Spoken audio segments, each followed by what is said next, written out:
Hello दोस्तों, आज हम एक न्यू सीरीज एक्सप्लेन करने वाले हैं और इसके साथ ही इसकी एनिमेशन और ग्राफिक काफ़ी ज़्यादा कमाल की है, जिससे आप लोग बहुत ज़्यादा एंजॉय करने वाले हैं। तो चलिए ज़्यादा बोर ना करते हुए एक्सप्लेनेशन स्टार्ट करते हैं। इस सीरीज का नाम है the charm of soul pets.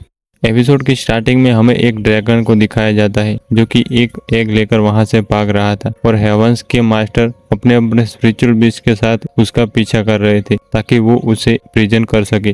वो ग्रीन ड्रैगन अपने फ्लेम को रिलीज करते हुए उन सभी मास्टर को खुद से दूर करने की कोशिश कर रहा था, पर वो उसे ट्रैप करने के लिए अपने थंडर नेट का यूज करते हैं, जिन्हें वह ग्रीन ड्रैगन अपने फ्लेम से जलाने की कोशिश कर रहा था, पर फिर बुरी तरीके से उसे बिजली के झटके लगने लगते हैं। इससे पहले कि वो नीचे गिरकर अपने होश खो देता, वो खुद को संभालते हुए वहां से उस एग को लेकर तेजी से आगे बढ़ रहा था। उसे इस तरीके से स्केप करता देखकर वो तीनों के तीनों सोल्जर एक फॉर्मेशन क्रिएट करते हैं, काफी पावरफुल थंडर रिलीज करने लगते हैं और इतने पावरफुल थंडर अटैक से हिट होने के बाद वो ड्रैगन तेजी से नीचे गिरने लगता है, जहां नीचे गिरते हुए वो उन्हीं तीनों सोल्जर्स की आंखों के आगे से किसी जंगल में खो गया था। ये तीनों जनरल काफी देर तक उसे ढूंढते हुए वहां से चले जाते हैं जब इनके हाथ कुछ नहीं लगता।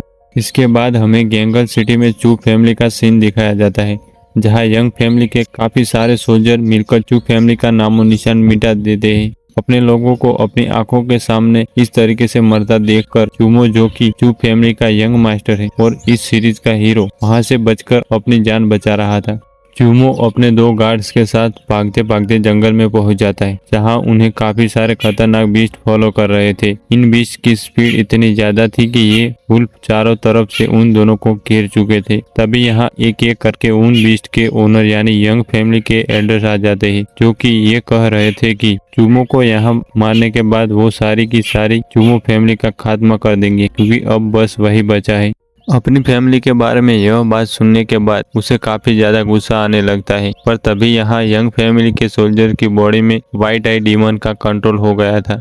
यह व्हाइट आई डीमन इतना ज्यादा पावरफुल है कि अगर इसका होस्ट इसे सोल पावर नहीं प्रोवाइड कर सकता तो उसकी बॉडी पर अटैक कर देता है। जहां इस व्हाइट आई डीमन को अभी एनर्जी की काफी ज्यादा जरूरत थी, इसलिए जो भी इसके सामने आ रहा था वो उसकी सोल पावर को एब्जॉर्ब करना शुरू कर देता है। ये देखने के बाद वहां मौजूद सभी लोग काफी बुरी तरीके से डर गए थे। वो वुल्फ बीस्ट भी उन्हें मारने की कोशिश कर रहे थे, पर इसकी एनर्जी से रिफ्लेक्ट होकर काफी ज्यादा दूर हो जाते हैं। हम इसी बात से अंदाजा लगा सकते हैं कि ये व्हाइट आई डीमन कितना ज्यादा खतरनाक है। तभी अचानक से वहां पर एक फॉर्मेशन अपीयर हो जाती है, जो कि उस डीमन को ट्रैप कर चुकी थी, और यह फॉर्मेशन और किसी ने नहीं बल्कि यंग फैमिली के चीफ एल्डर ने बनाई थी, जो कि अपने फ्लाइंग टाइगर बीस्ट पर बैठकर वहां पर हाजिर हो जाता है। अपने चीफ एल्डर को देखने के बाद ये सभी उन्हें ग्रीट करते हैं, और ये व्हाइट आई डीमन और कोई नहीं बल्कि इन्हीं का एक पेट है, जो कि उन्होंने इस सोल्जर के अंदर डाला था ताकि वो स्ट्रॉन्ग हो सके और उसे भी स्ट्रॉन्ग कर सके, पर वो तो सही से फर्स्ट लेवल को भी कल्टिवेट नहीं कर पाया। यहाँ ये बातें सुनने के बाद चू फैमिली का एक सोल्जर बच के वहां से भागने की कोशिश कर रहा था, पर यंग फैमिली के एल्डर अपने डीमन को रिलीज कर देता है, जिससे वो जाकर उस सोल्जर को मार डालता है, उसकी सोल पावर को एब्जॉर्ब कर चुका। ये देखने के बाद चूमो को काफी ज्यादा गुस्सा आ रहा था, इसलिए वो अपनी सोल पावर को रिलीज करते हुए एक पंच क्रिएट कर लेता है, जिससे वो उस व्हाइट आई डीमन को ब्लॉक कर रहा था। उन दोनों को आपस में टकराता हुआ देखकर ये एल्डर काफी ज्यादा खुश होते हैं, क्योंकि उन्हें यह बात काफी ज्यादा इंटरेस्टिंग लगी थी। अब उन्हें अपने व्हाइट आई डीमन की स्ट्रॉन्ग करने के लिए एक नया होस्ट मिल जाता है, इसलिए वो अपने व्हाइट आई डीमन को कंट्रोल करते हुए उसे चूमो की बॉडी में ट्रांसफर कर देते हैं, जिससे वो सेंसलेस होकर वहीं गिर गया था। और यहाँ वो अपने सभी सोल्जर्स को ऑर्डर दे रहे थे, जहाँ वो कहते हैं कि अब मैं यहाँ से आइसलैंड जा रहा हूँ, जैसे ही ये होस्ट मर जाए तुम सभी मेरा ये व्हाइट आई डीमन मुझे वापस कर देना। मास्टर चाओ तो अभी उसकी बात मान गए थे, पर उसका सोल्जर कहता है कि ये चूमो फैमिली का यंग मास्टर है, इसे ज्यादा दिनों तक जिंदा रखना सही नहीं होगा। पर मास्टर चाओ कहते हैं कि इसकी बॉडी में वो व्हाइट आई डीमन है जो खुद उसे ज्यादा दिनों तक जिंदा नहीं रहने देगा, क्योंकि एक तो इसकी बॉडी कमजोर है और दूसरा इसके पास ज्यादा सोल पावर भी नहीं है।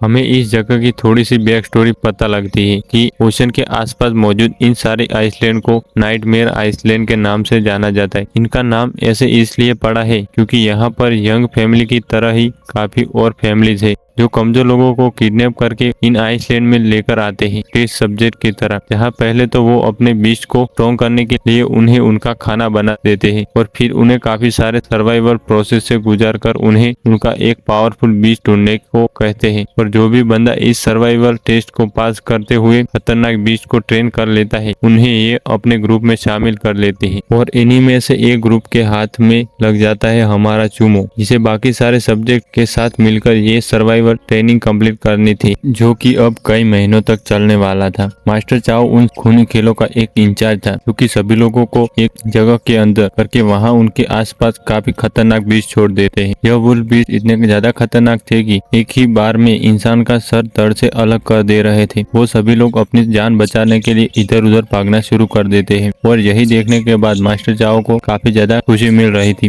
चारों तरफ से हो रहे बीस्ट के हमलों के बीच में ही एक बंदा जो एक लड़की और चूमों को धकेल कर उन बीस्ट के हवाले कर देता है ताकि वो अपनी जान बचा सके। ये देखने के बाद मास्टर चाओ उस लड़के से इम्प्रेस होने लगते हैं कि ये हमारी टीम में होने लायक बंदा है। यहाँ ये वुल्फ जैसे ही हमारे चूमों पे अटैक करता है वो उसके अटैक को डॉज करने ही वाला था कि उसके गले से उसका लॉकेट गिर जाता है। यहाँ चूमो अपने साथ साथ उस लड़की की भी जान बचा रहा था, जिसे तो वो लड़की उसकी शुक्रगुजार थी, पर वो है कि यहाँ सबसे पहले अपनी जान बचाओ। तभी वो दोनों नोटिस करते हैं कि ये वुल्फ अपने पैरों में एनर्जी इकट्ठी कर रहा है, जो कि अब अपने पंजे से शहर मार के उन्हें हिट करने की कोशिश कर रहा था। चूमो पहले वाले बीस्ट के हमले को तो बच जाता है, पर दूसरे वाले बीस्ट के हमले से उसकी पीठ पर स्क्रैच लग गया था और उसे घायल देखने के बाद यहाँ मास्टर चाओ काफी ज्यादा खुश होने लगता है। यह देखकर चाओ कहता है कि अब देखता हूँ कि तुम कितने दिनों तक सर्वाइव कर सकते हो। पर तभी एक बंदा ड्रम बजा देता है, जिसकी आवाज सुनकर वो बीच वापस चले गए थे।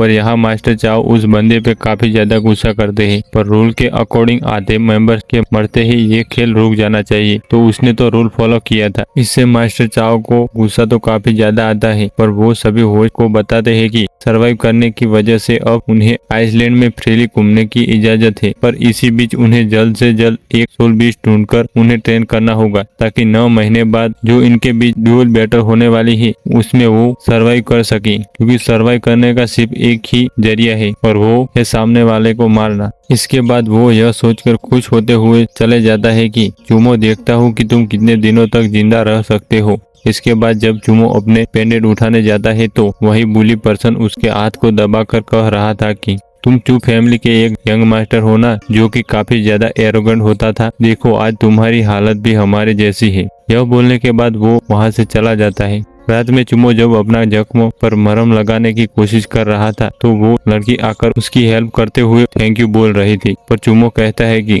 उसे थैंक यू बोलने की जरूरत नहीं, क्योंकि उसे खुद नहीं पता कि वो लोग कितने दिनों तक जिंदा रहेंगे। इसलिए बेहतर होगा कि तुम खुद को स्ट्रॉन्ग करने पर ध्यान दो। ये बोलने के बाद वो रात में ही निकल जाता है अपने लिए एक सोल बीस्ट को ढूंढने, जहाँ वो एक ब्लू क्रिस्टल को चारे के तौर पे यूज करते हुए बीस्ट को अटैक कर रहा था। पर वहाँ छोटी सी मूनलाइट फॉक्स आ जाती है, जिसे चूमो यह कहकर जाने देता है कि इतनी छोटी सी फॉक्स का वो क्या करेगा। इसके बाद वो फिर से सोल कोर को रखते हुए एक और बीस्ट को अटैक करने के लिए जाल बिछा देता है। उसके पास ज्यादा कोई क्रिस्टल न होने की वजह से वो डिसाइड करता है कि अगर आज उसे कोई बीस्ट न मिला तो वो जंगल में थोड़ा और डीप चला जाएगा। और यह बोलने के बाद वो एक बन खाते हुए पेड़ के ऊपर बैठकर वेट करने लगता है। तभी उसे झाड़ियों के पीछे हलचल सुनाई देती है और यह असल में एक छोटा सा इंसेक्ट था, जिसे चूमो खाना ऑफर करता है। और यह खाना खाने के बाद वो इंसेक्ट इतनी ज्यादा खुश हो जाती है कि चूमो के कंधे पर आकर बैठ जाती है। तभी चूमो की नजर वहाँ पर एक स्केल बीस्ट पर पड़ती है, जो कि 9th लेवल का है। इसे ट्रैक करना बहुत ज्यादा मुश्किल होगा, यह सोचकर वो रुक जाता है।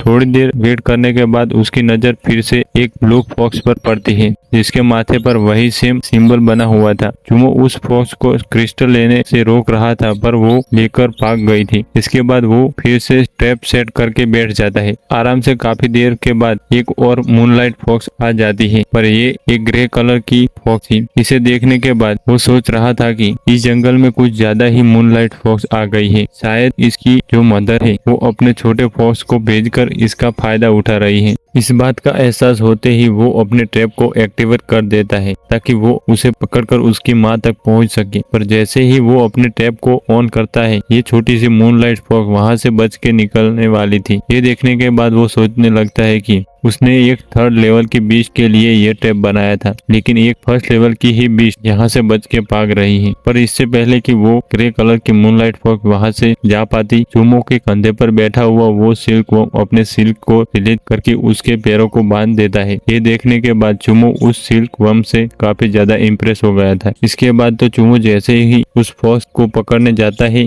वो नोटिस करता है कि उसके पैर में एक इंजरी लगी हुई थी और उसी सेम जगह पर बाकी दोनों फॉक्स को भी यह इंजरी थी। इस बात का रियलाइज होने पर वो समझ जाता है कि असल में ये एक ही फॉक्स है जो कि क्रिस्टल का यूज करते हुए म्यूटेंट हो रही है। पहले तो वो एक रेड कलर की मूनलाइट फॉक्स जिसे पहली बार क्रिस्टल मिलने पर वो उसे खाकर स्ट्रॉन्ग हो गई और एक ब्लू कलर की मूनलाइट फॉक्स में कन्वर्ट हो गई। सेकंड टाइम क्रिस्टल ले जाने के बाद वो एक ग्रे कलर की मूनलाइट फॉक्स में कन्वर्ट हो गई। ये पता लगते ही कि उसके पास कितने सुपर सोल बीस्ट मौजूद है, वो काफी ज्यादा खुश हो जाता है कि ये फॉक्स बीस्ट तो काफी ज्यादा कमाल की है, जो कि अपना सेम साइज और पावर इंक्रीज कर सकती है। इसके बाद वो इस मूनलाइट फॉक्स को अपने सोल पेट बनाने के लिए सोल कन्वर्जेशन का यूज कर रहा था, जहाँ पर उस फॉक्स को आसपास एक फॉर्मेशन क्रिएट हो जाता है। इससे तो वो मूनलाइट फॉक्स काफी ज्यादा गुस्सा हो रही थी, पर चूमो उससे कहता है कि रिलैक्स, मैं तुम्हें हर्ट नहीं करना चाहता। पर ये मूनलाइट फॉक्स इतनी ज्यादा गुस्सा हो जाती है कि उसके हाथ को काट कर घायल कर देती है। तो उस छोटी सी फॉक्स उसके अंदर इतना गुस्सा देखने के बाद चूमो उसे समझाते हुए कहता है कि तुम्हारी और मेरी सिचुएशन एक जैसी है, हम बहुत ज्यादा कमजोर हैं और हमें सरवाइव करने के लिए स्ट्रांग होना होगा और स्ट्रांग होने के लिए हमें एक साथ होना होगा। मैं बस तुम्हें प्रोटेक्ट करना चाहता हूँ क्योंकि मैं जानता हूँ कि तुम अभी काफी ज्यादा कमजोर हो।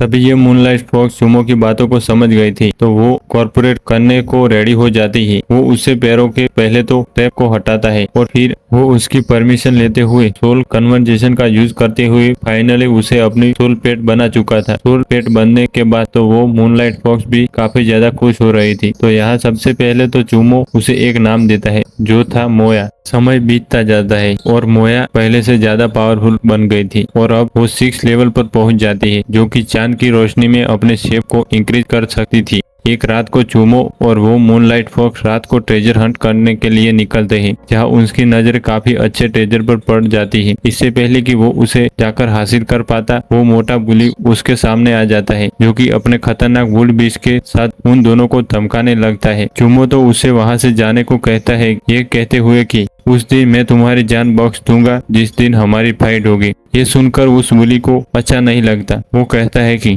तुम जो अभी लूजर हो, वो मेरी जान क्या बख्शने की बात कर रहा है, क्योंकि उस बुली को लग रहा था कि हमारे चूमो की जो लिटिल फॉक्स है वो काफी ज्यादा कमजोर है और उसका जो ये वुल्फ है वो 9th लेवल पर होने की वजह से बहुत ज्यादा स्ट्रॉन्ग है। उस बुली का ये वुल्फ काफी गुस्से में मोया पर अटैक करना शुरू कर देता है। मोया तो उसे बच के भाग रही थी और यहाँ चूमो उसे कहता है कि अपने शेडो टेक्निक का यूज करो, तो वो वैसा ही करती है, जिसकी वजह से उसकी स्पीड काफी ज्यादा फास्ट हो गई थी और ये वुल्फ उसे पकड़ नहीं पाता। दूसरी तरफ से वो बुली लगातार से चूमो को इंसल्ट किए जा रहा था कि अगर मेरे वुल्फ में एक अटैक किया तो तुम्हारी छोटी सी फॉक्स मर जाएगी।